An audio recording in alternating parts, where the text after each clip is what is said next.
Muito bem, boa tarde. Vamos agora ouvir o historiador Carlos Gutierrez Cerqueira, o Carlinhos. Historiador formado pelo Departamento de História da Faculdade de Filosofia, Letras e Ciências Humanas da Universidade de São Paulo, a USP, em 75. Trabalhou no Centro de Documentação do Departamento de História da FEFELET, USP, entre 74 e 77. Foi arquivista e paleógrafo do Arquivo Municipal Washington Luiz, da Secretaria de Cultura do município de São Paulo, onde ingressou no concurso em 77 até 83. Cursou pós-graduação em História Social na USP, ingressou no Instituto de Patrimônio Histórico e Artístico Nacional em 83, onde trabalhou por cerca de 35 anos, tendo se aposentado em outubro de 2019. E o Carlos vai falar para nós, vai proferir a palestra Mário de Andrade, o tombamento das pinturas de Jesuíno. Bem-vindo, Carlinhos. Vamos lá, boa tarde. Vou tentar contar, em 20 minutos, uma longa e embaraçosa história de final feliz. A história do tombamento da obra pictórica de Jesuíno, iniciada em 1938 e só concluída 58 anos depois. Mas com enorme satisfação, porque trata-se de uma história sobre Mário de Andrade e Jesuíno. Não, tá bom. Já disse, mas vale insistir, quem efetivamente preservou o Jesuíno em toda a sua dimensão, tanto humana como artística, foi o idealizador do patrimônio histórico nacional, o escritor modernista Mário de Andrade. O estudo Padre Jesuíno do Monte Carmelo, publicado pelo SFAM, Serviço do Patrimônio, em 1945, tornou o artista mulato conhecido nacional e internacionalmente. E, com isso, Mário colocou Jesuíno sob a sua proteção intelectual, que com o tempo se revelaria mais eficaz do que o Decreto-Lei número 25, uma vez que, na visão dos arquitetos que ditavam a política do tombamento do patrimônio, parecia-lhes inaplicável apenas às pinturas integradas às igrejas que não apresentavam ou perderam valor artístico, arquitetônico, digo. Essa cisão valorativa, paradoxalmente, decorreu do desvirtuamento de uma inicial, correta e ampla acepção do termo artístico, qual seja a de agregar num todo artístico, indistintamente, todas as criações e manifestações artísticas dignas de preservar, tal como empregado por Mário de Andrade no anteprojeto do Serviço do Patrimônio Artístico Nacional. Desvirtuamento que ocorreu em razão da valoração demasiada da função ordenadora que a arquitetura desempenha no acolhimento e disposição no espaço dos elementos e manifestações das artes que, juntas e simultaneamente, concorrem para a conformação de um cenário funcional e pleno de simbolismo apropriado ao desenvolvimento de representações culturais, que nas igrejas são os serviços religiosos. O próprio Mário de Andrade, quando deu início ao levantamento dos monumentos paulistas, percebeu com muita clareza, e assim registrou, quando esse todo artístico havia se desfeito e perdido a unidade conceptiva inicial. Chamava a atenção para o fato, porém, não desmerecia o que permanecera de originário. Pelo contrário, enaltecia sua qualidade ou o seu valor intrínseco. Assim, já no primeiro relatório enviado ao diretor do Patrimônio, em 16 de outubro de 1937, quando ainda desconhecia Jesuíno, e os demais artistas que trabalharam na ornamentação da igreja matriz de Tours, fez ele a seguinte consideração: se a parte externa desta igreja nada vale, com suas remodelações, nela viveu um Deus faustoso. Os altares setecentistas são da melhor talha e as paredes se povoam de quadros muito curiosos. Os quadros curiosos, Mário iria depois atribuí-los a Jesuíno e ao pintor e dourador José Patrício da Silva Manso. Mas vejam, o tombamento da matriz, que se fez no ano seguinte, em 1938, foi apoiado somente nessa sucinta apreciação de Mário, que desprezava o exterior, mas destacava o interior da igreja. O que, e é para isso que chamo a vossa atenção, constituiu uma exceção na trajetória do serviço do patrimônio, que pautaria sua política de tombamento num pretenso primado da arquitetura sobre as demais artes presentes nos monumentos, o que nos dá também a medida da importância que o restauro arquitetônico teve nos primeiros 50 anos de atuação do órgão, principalmente em São Paulo. As telas da vida de Jesus, que ornam a parede lateral da Capela Mor da Matriz de Tours, pintadas, de acordo com Mário de Andrade, por Jesuíno, ainda sob a orientação do mestre José Patrício, responsável, sabemos hoje, pelo douramento e pintura de todos os elementos que constituem a Capela Mor, cujo magnífico retábulo foi recentemente descoberto o seu autor, o entalhador português Bartolomeu Teixeira Guimarães, restaurado pela equipe de Júlio Moraes, foram, portanto, tombadas em 1938 em razão das informações relatadas por Mário. 4 anos depois, Rodrigo Melo Franco de Andrade encarregou Mário de estudar a obra artística de Jesuíno. E ele deu início à identificação e exame detalhado das pinturas. Em 1942, já convencido ou prevendo dificuldades futuras para assegurar a preservação das pinturas de Jesuíno, solicita a Rodrigo Melo Franco de Andrade que promova o tombamento da Igreja dos Terceiros do Carmo de São Paulo.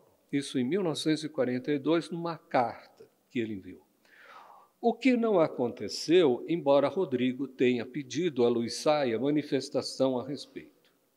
3 anos depois, pouco antes de sua morte, nos presenteou com um estudo sobre Jesuíno que acabaria por associá-los definitivamente.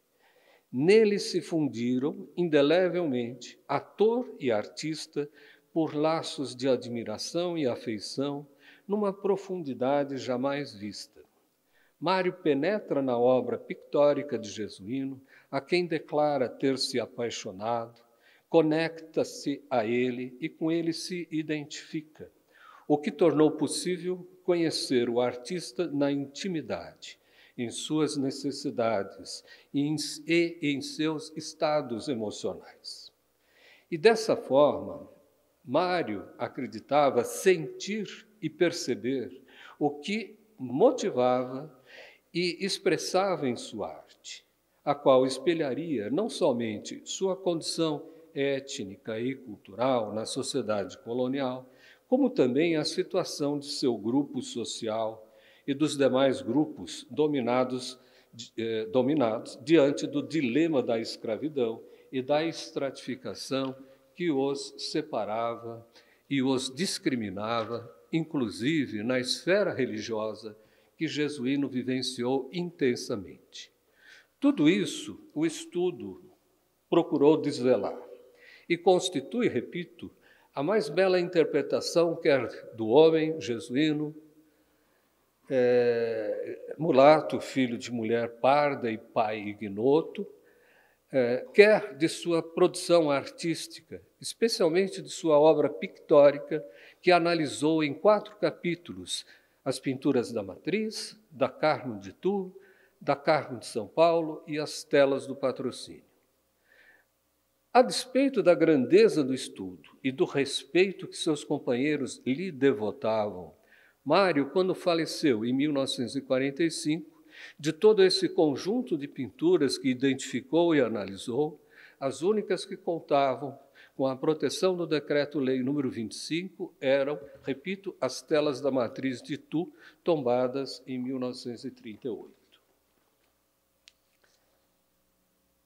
Entretanto, não foi tarefa fácil. Mário de Andrade, para realizá-la, teve que enfrentar adversidades de toda a ordem, a começar pelo estado das pinturas, grande parte delas repintada uma ou mais vezes, que impediam a sua observação direta. E, de outra parte, a falta de documentos que lastreassem suas análises. Sem falar da animosidade dos frades carmelitas que lhe negavam acesso à documentação. E, por outro lado, o sumiço de um documento cartorial em Itu que poderia esclarecer melhor o momento e as circunstâncias em que Jesuíno executava as pinturas na matriz. Num escrito de 2018, fiz as seguintes considerações sobre o estudo de Mário de Andrade, valendo-me, claro, de suas próprias premissas de análise e interpretação. Na ausência de documentos que as referenciassem, o caminho mais seguro era interpretá-las a partir delas mesmas. As análises, contudo, pareciam-lhe sugerir ordem diferente da estabelecida pela historiografia. E Mário constatava: as datas novas que eu apresento estão duras de ajustar com os autores. Mas Mário de Andrade dá um passo adiante. Do sentimento e do prazer estético provocado pela obra de arte, as pinturas de Jesuíno, quer, através dessa mesma fruição, conhecer o seu Criador, penetrar nos sentimentos do artista, perceber suas motivações criativas. As pinturas, por refletirem o estado de espírito do artista no momento da criação, fornecem ao analista dados que lhe permitem captar aspectos subjetivos de seu criador, de sua personalidade, de sua individualidade artística no momento da criação.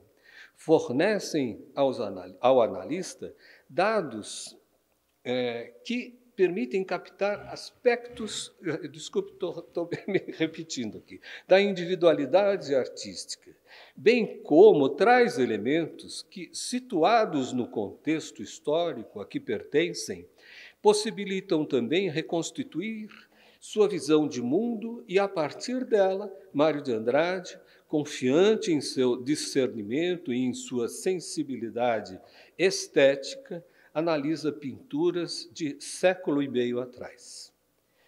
E não se contenta apenas com o sentimento e o prazer estético, provocado pela beleza e por características singulares que observa nas pinturas. Ele quer entender o artista que passou a admirar e sobre o qual busca informações no intuito de conhecê-lo melhor, perceber suas motivações criativas e com ele se identificar.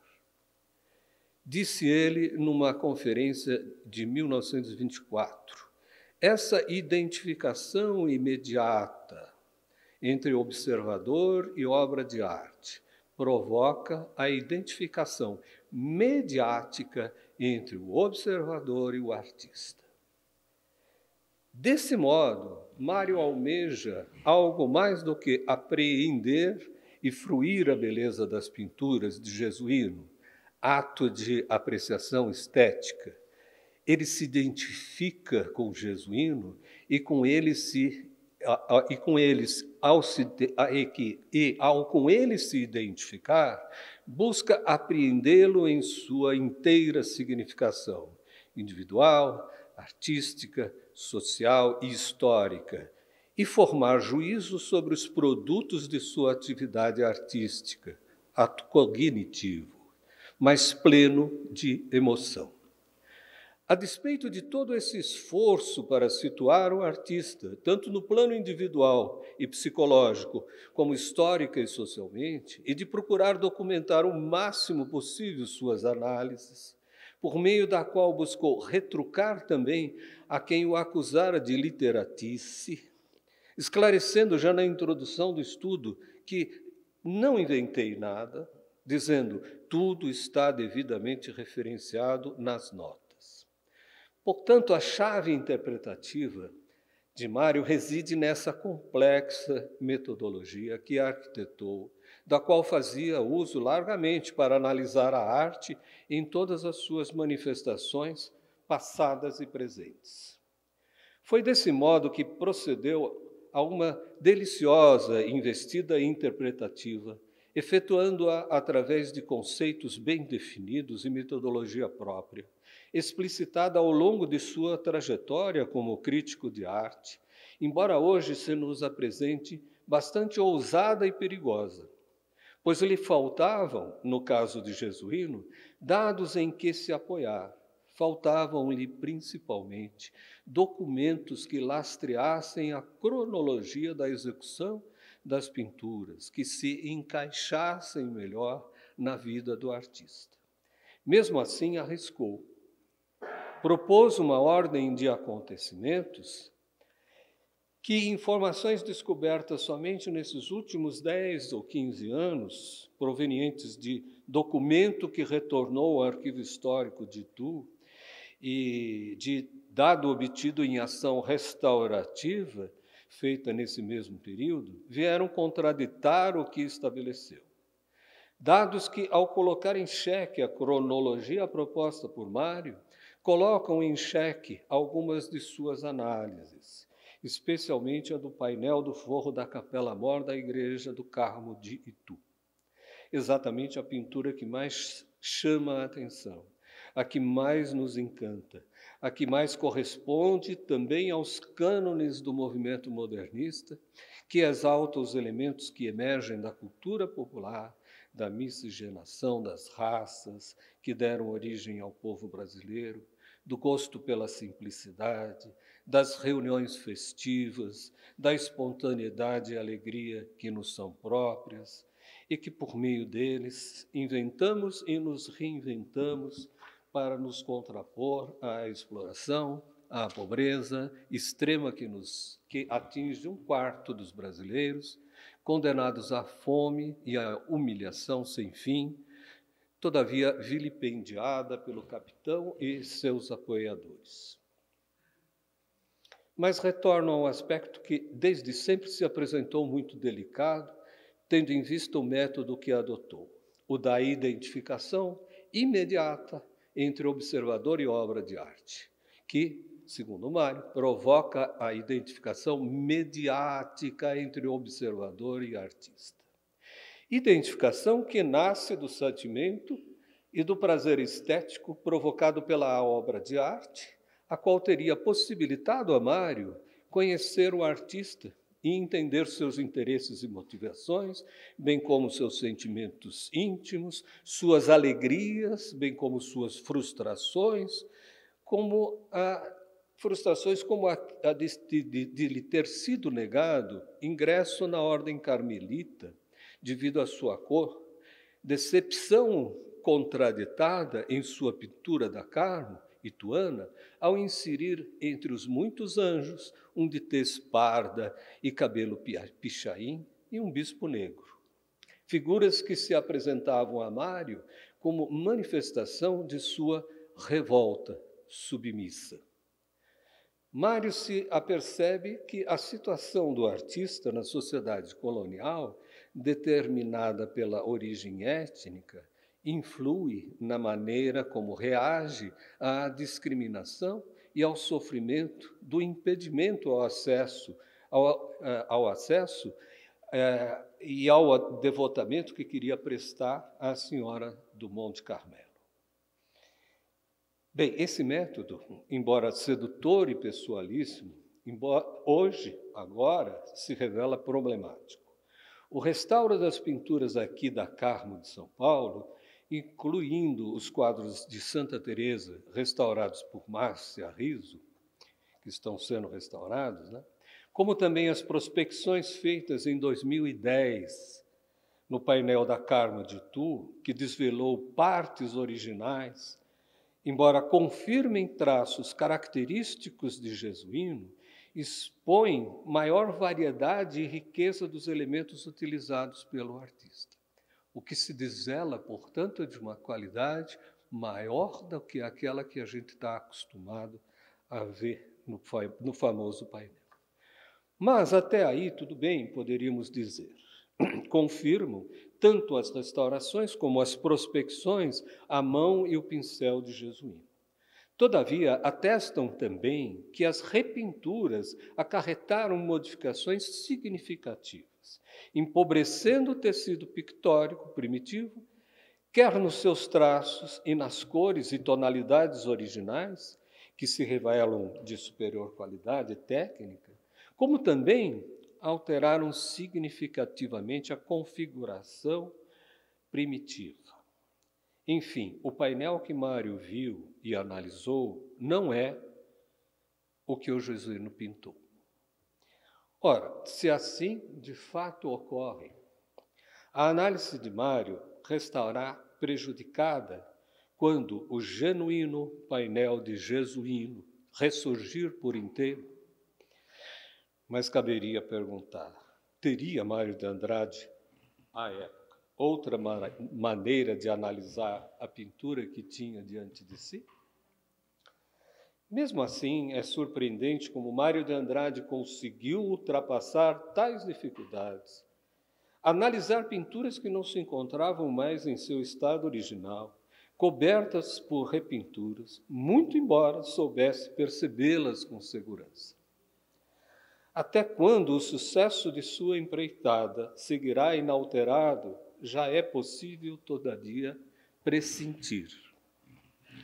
É mais uma pergunta do que uma constatação. As prospecções do painel do teto da Capela Mor de Itu prenunciam um juízo final, que estará a cargo dos especialistas que se encontrarão em situação muito diversa da vivenciada por Mário, pois contam hoje com profissionais em restauração altamente qualificados em que pode confiar verdadeiramente, o que não se deu com Mário quando consultou o pintor Peri Bleckmann, que lhe garantiu ter feito apenas retoques no painel da Carmo de Itu. Em compensação, penso que, mais dia menos dia, haveremos de observar as pinturas de Jesuíno sem mais retoques e repinturas que a invisibilizavam na época de Mário. Eu só espero estar vivo quando isso acontecer. Mas, antes que isso ocorra, Frei, vale repetir, o estudo de Mário de Andrade foi vital para a proteção das pinturas de Jesuíno, até que o tombamento as alcançasse, legalizando o que já estava preservado pela força da interpretação mario-andradina de Jesuíno, a qual, penso, perdurará mesmo que não seja por outra razão, senão a de nos encantar. Vimos que uma pequeníssima parte das pinturas de Padre Jesuíno foram tombadas já em 1938, quando do tombamento da matriz de Itu. As telas que fez em coautoria, segundo Mário de Andrade, com José Patrício da Silva Manso, relativas à vida de Cristo, e que passaram recentemente por um novo restauro por Júlio Moraes. Mas, repito, essas telas foram tombadas em 1938, porque constituíam parte de uma estupenda ornamentação interior, exaltada por Mário de Andrade. Algo parecido acabaria acontecendo com as pinturas da Carmo de Itu, tombadas junto com o tombamento da igreja, porém, depois de uma grande polêmica na cidade, diante da possibilidade de destruição para edificar uma nova igreja. Dentre os ituanos que defendiam a permanência da igreja setecentista, As pinturas de Jesuíno eram o que de mais valioso havia e não se conformavam com a indiferença dos frades holandeses para com a sua obra mais conhecida. Felizmente, a igreja foi tombada pelo patrimônio em 1964 e a pintura foi salva. Mas vejam, 20 anos depois do estudo de Mário de Andrade. Já a Igreja do Patrocínio, construída por Jesuíno, devido às muitas alterações, não mereceu a proteção do Decreto-Lei nº 25. Mas o pior já havia acontecido. As telas pintadas por Jesuíno para ornar a Capela-Mor e a igreja perderam função com sua reformulação. Foram alijadas do espaço primitivo, tornaram-se peças soltas, sem finalidade na igreja, manipuláveis, sujeitas a discriminações que destruíram sua unidade conceptual. Embora alocadas num corredor lateral que, no entanto, não permite nem veneração religiosa, nem apreciação estética. Servem apenas para avocar a figura de Padre Jesuíno do Monte Carmelo. Isso sem falar de outras menos afortunadas que se mercadejaram por aí. Destino cruel e merecido que precisaria ser reparado. Também as pinturas que fez para a comunidade carmelitana de São Paulo deixaram de receber proteção pela primazia que o patrimônio conferia à arquitetura. Estou mexendo muito com vocês, né?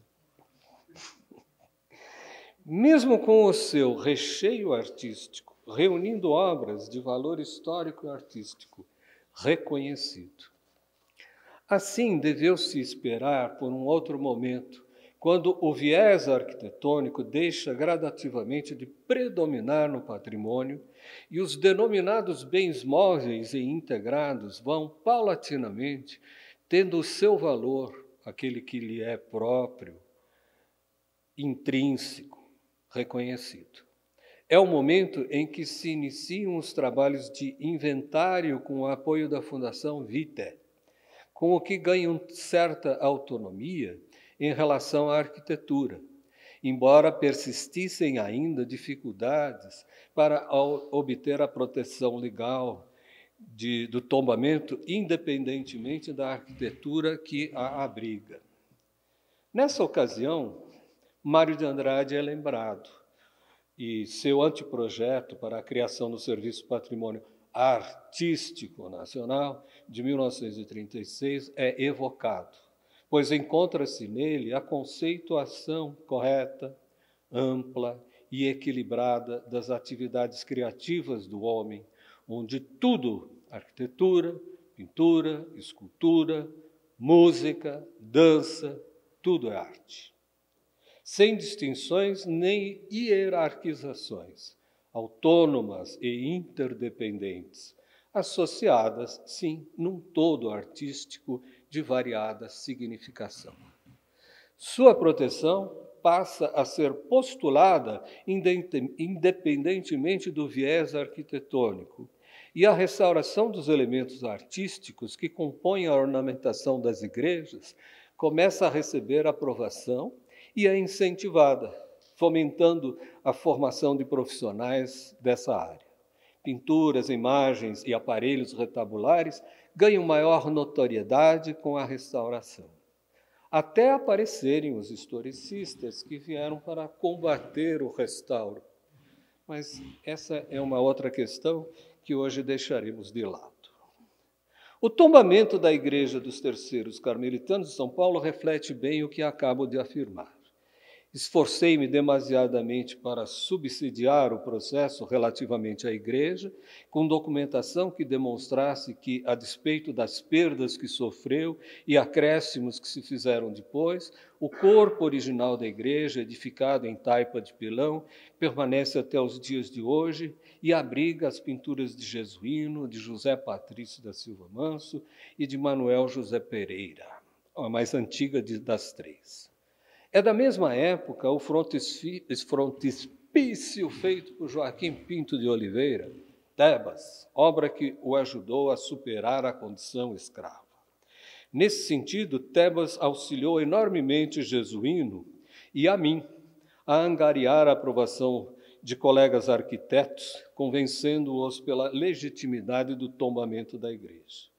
Pois quem se der ao trabalho de folhear o processo, verificará que os arquitetos sempre alegaram as reformas e acréscimos como impeditivos para o tombamento, muito embora se apercebessem da importância das pinturas de Padre Jesuíno do Monte Carmelo, estudadas por Mário de Andrade. Num lamentoso juízo de quem reverencia as figuras citadas, mas se vê na obrigação de negar o tombamento. Houve um momento em que a igreja esteve ameaçada de destruição em razão da reestruturação viária do centro da cidade, razão porque chegou-se a pensar em desmontar os forros da igreja e remontá-los futuramente sei lá onde, mas não se pensou em tombamento. Mas, da mesma forma que Jesuíno me auxiliou a encontrar Tebas, este, por sua vez, com a obra de encantaria de pedra no frontispício, foi fundamental para defender o tombamento da igreja e, com ela, as pinturas de Jesuíno. Um ajudou o outro em meu auxílio. Portanto, é difícil duvidar de que eles tenham sido amigos e colaborado um com o outro, como sugeri num texto ao se encontrarem em Itu no ano de 1793, quando está lá fazendo o cruzeiro. Mas, voltando ao tombamento, foram as telas do patrocínio, agora expostas no museu, algumas delas, né, que suscitaram o tombamento das pinturas de Jesuíno, que não haviam sido contempladas nos tombamentos anteriores. O processo teve início com o ofício de novembro de 1983, encaminhado ao diretor do museu, pelo diretor do Museu de Arte Sacra de Itu.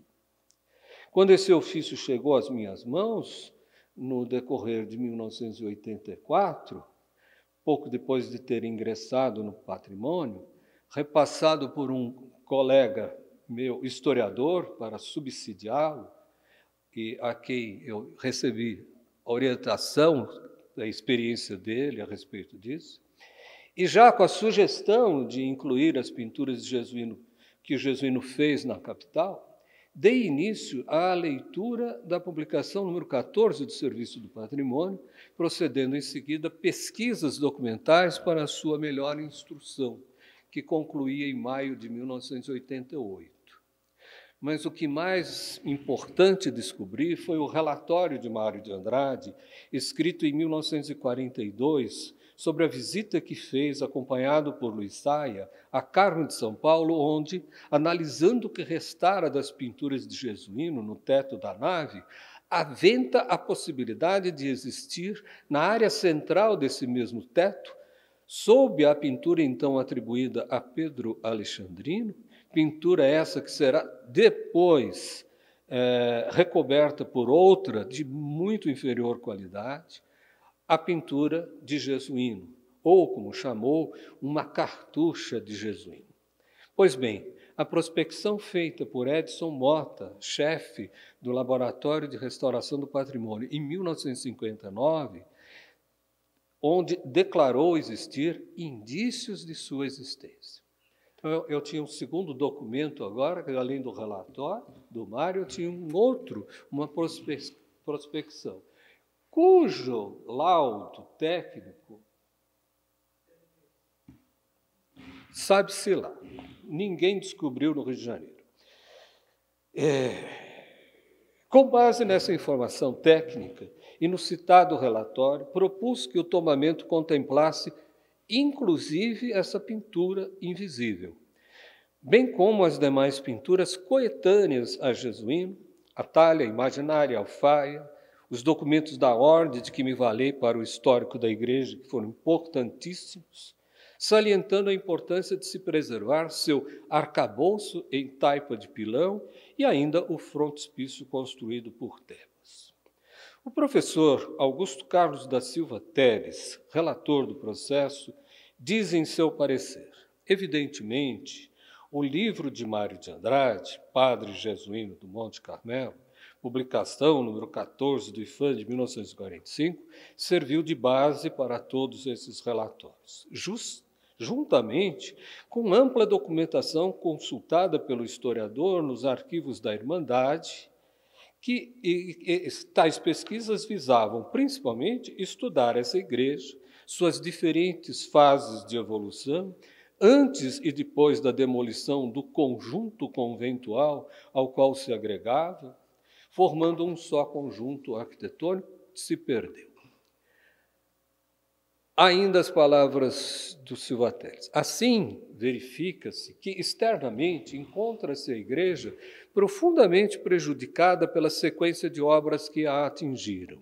Foi envolvida por novas fachadas, pelas laterais e pelos fundos, fachadas essas concebidas segundo feição arquitetônica incaracterística.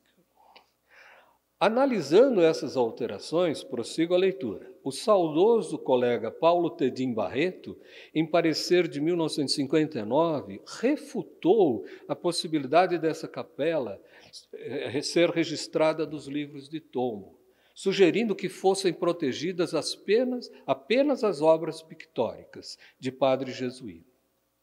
Silva Teles, então, define a questão. Trata-se de decidir sobre a conveniência ou não do tombamento da Igreja da Ordem Terceira em seu todo ou apenas em seus segmentos primitivos. E diz: estamos de acordo com os que consideram impossível a preservação fragmentada da Igreja. Por outro lado, a feição atual das frontarias laterais e posterior não apresenta qualquer interesse, seja como obra histórica, seja como solução arquitetônica contemporânea. E conclui: entendemos assim, como solução para o caso, uma proposta ainda não utilizada em situações congêneres, a de usarmos o expediente da definição de entorno, considerando como tal o entorno, as 3 frontarias e mais os acréscimos existentes à direita da igreja.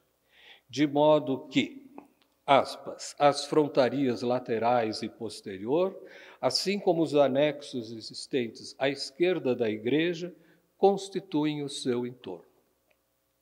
Com essa solução inusitada, foi concluído o tombamento da Igreja dos Terceiros do Carmo de São Paulo, e com ela as pinturas de Jesuíno, bem como as telas da Igreja do Patrocínio que deram início ao processo.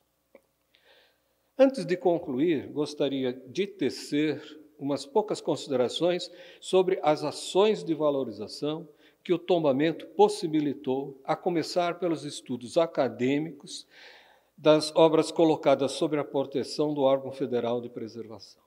Quero me referir especialmente à pintura invisível de Jesuíno, projeto de restauro executado em 2007, com apoio do arquiteto mineiro Luiz Fernando de Almeida, presidente do IFAM, que destinou o recurso necessário, e não foi pequeno. Resgatando inicialmente o painel central da nave, cuja existência, como vimos, era prevista por Mário de Andrade.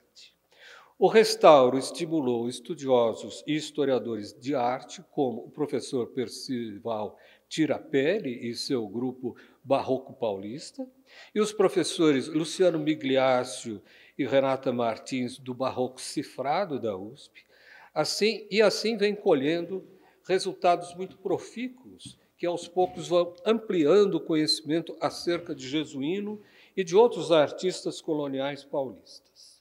Ressente-se de exame ainda a pintura que retornou ao céu carmelitano aqui de São Paulo. Não foi apreciada por Mário de Andrade, embora nos tenha dado a pista para que a descobríssemos 65 anos depois. Quanto às prospecções da Carmituana, permitem entrever trechos da pintura original, como a grinalda de mais rica elaboração e numa posição mais abaixo do que a atual. Mas o que foi desvelado não permite análise ainda.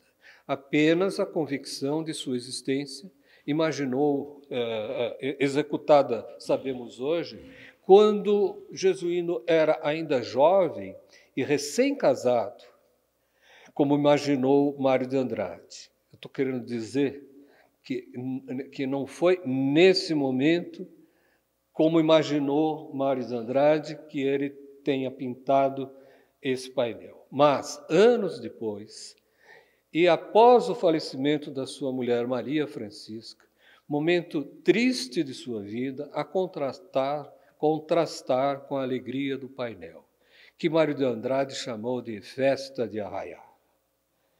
Eis uma questão derivada da pesquisa documental e restaurativa que confronta a interpretação de Mário. Mas no próprio campo da restauração se delineia a pesquisa mais profunda que busca desvendar e representar, por meios tecnológicos modernos, pintura mais antiga, submersa à de Jesuíno. Refiro-me ao projeto em elaboração por Márcia Riso, com os quadros da vida de Santa Teresa, que ela paulatinamente vem restaurando. Amanhã ela vai falar sobre este projeto. Bem, procurei mostrar que Jesuíno foi objeto especial da atenção de Mário de Andrade e que apenas as telas da matriz de Itu obtiveram proteção legal durante sua vida. As pinturas da Carmo de Itu, que suscitaram o capítulo mais curioso e sedutor do estudo, só alcançaram proteção em 1964, com o tombamento da igreja, 20 anos após a sua morte. E as telas do patrocínio e as pinturas da igreja da Carmo de São Paulo foram tombadas somente em 1996, passados outros 50 anos da sua morte. Entretanto, a partir de 2007, o patrimônio deu início à restauração das pinturas da Carmo de São Paulo, o que animou os estudiosos a realizarem pesquisas novas sobre a obra de Jesuíno, contemplando também a de outros artistas. Para concluir, o congresso que ora se realiza no Museu Afro-Brasil nos serve, de certo modo, para demarcar essa trajetória, pois permite que avaliemos o que foi feito e o que há ainda por fazer, tanto no campo da pesquisa como no campo do restauro, afora permitir que rememoremos figuras tão importantes da arte e da cultura paulista, Jesuíno e Mário de Andrade, que gosto de imaginá-lo como entidade intelectual que paira sobre nós e a quem recorro agora para nos animar, sobretudo nesse momento tão grave por que passa a sociedade brasileira, para que em breve encontremos maneira de superar o retrocesso político e cultural que ora nos oprime e retomarmos a nossa missão de trabalhar em prol da memória e do patrimônio cultural brasileiro.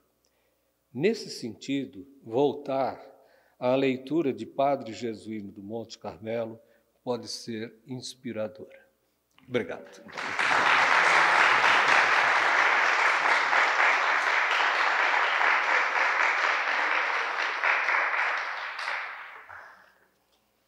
Obrigado. Carlos Cerqueira, obrigado. Estamos abertos a questionamentos, debate.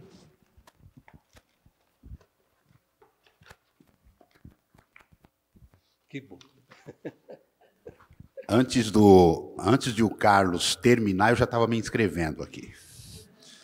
Primeira coisa, né, é pedir aqui publicamente que você me envie esse texto, porque é mais uma das suas criações deliciosas, né? Não sei se...